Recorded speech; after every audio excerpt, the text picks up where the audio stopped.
Hello everyone, আমি doctor Gautam বিশ্বাস। চলুন আজকে একটা ইন্টারেস্টিং ঘটনা নিয়ে আলোচনা করা যাক। গতকাল একটা পেশেন্ট, মোটামুটি 37 বছর বয়স হবে, মহিলা। উনি ওনার হাজব্যান্ড এবং একটা 6-7 বছরের বাচ্চার সাথে নিয়ে আমার চেম্বারে আমাকে দেখাতে এসেছেন। মহিলার সমস্যা হচ্ছে তার ঠান্ডা লেগেছে, জ্বর, সর্দি, কাশি, এবং আমি ওনার প্রেসক্রিপশন রেডি করে ওনাকে সেটা হ্যান্ড ওভার করছিলাম। তখন তিনি বললেন যে ডাক্তারবাবু, এই সিমিলার প্রবলেম কিন্তু আমাদের বাড়ির সবার। এটা বলতে না বলতেই ওনার ভীষণ কাশি শুরু হয়, এবং মানে মারাত্মক কাশি, কি বলবো। তো এবং উনি ওই মুহূর্তে ওপেন কাশছেন। মানে আমরা ইউজুয়ালি কীভাবে কাশি, মুখে হাত দিয়ে বা কিছু একটা রুমাল এইভাবে কাশি। তো উনি কিন্তু ওই জিনিসটা করেননি। উনি করে মানে একদম মুখ খুলে আর কি কাশছেন। তো কিন্তু কাশিটা এতটাই ভিগারাস যে আমি ওনাকে আর ইন্টারফেয়ার করার সাহস পেলাম না, যে আপনি মুখে হাত দিয়ে বা রুমাল দিয়ে কাশুন, এটা বলতে আমি সাহস পেলাম না। তার কারণ উনি ডিস্ট্রেসের মধ্যে আছেন। তো ওনার কাশি থামতে না থামতেই ওনার হাজব্যান্ডের কাশি শুরু হয়ে গেল, এবং উনিও সিমিলারলি ওইভাবে কাশছেন, ওপেন, মুখ কাভার না করে।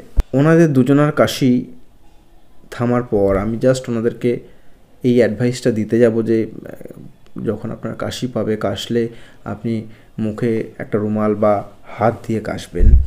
কিন্তু এটা বলার আগেই দেখছি যে বাচ্চাটার কাশি শুরু হয়ে গেল, এবং বাচ্চাটিও একই রকমভাবে ওপেন এনভায়রনমেন্টে কাশি দিচ্ছে। এই ব্যাপারটি আমি যে ওনাদেরকে বলতে যাচ্ছিলাম সেটা কিন্তু ওনারা বুঝতে পেরেছেন। তো যাই হোক, তখন আমি ওনাদেরকে বললাম, তাহলে বলুন এবার যে আমি যে ইনফরমেশনটা কনভে করতে চাইছি, আপনারা তো বুঝতে পেরেছেন, সেটা এবার কাকে শেখাবো। 3 জন স্টুডেন্ট এখানে অ্যাভেলেবেল, বাচ্চা, বাচ্চার বাবা, বাচ্চার মা। কাকে শেখাবো?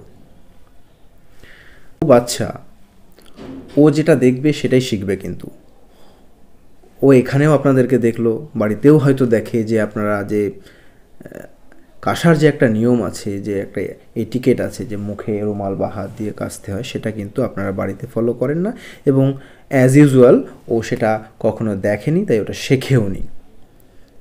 এবং ওই জন্য আপনারাও যেভাবে এখানে ওপেন কাশলেন, ও কিন্তু সেভাবে কাশলো। সুতরাং এক্ষেত্রে শুধু ওকে শিখিয়ে কিন্তু কোনো লাভ নেই।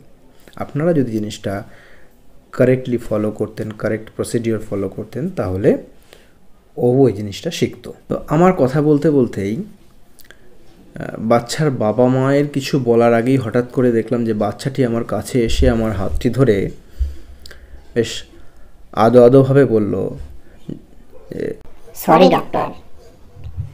এবং এর সাথে সাথে বাচ্চার মা বাবাও বলল, ডাক্তারবাবু, এই ভুল আর হবে না, সরি ডক্টর।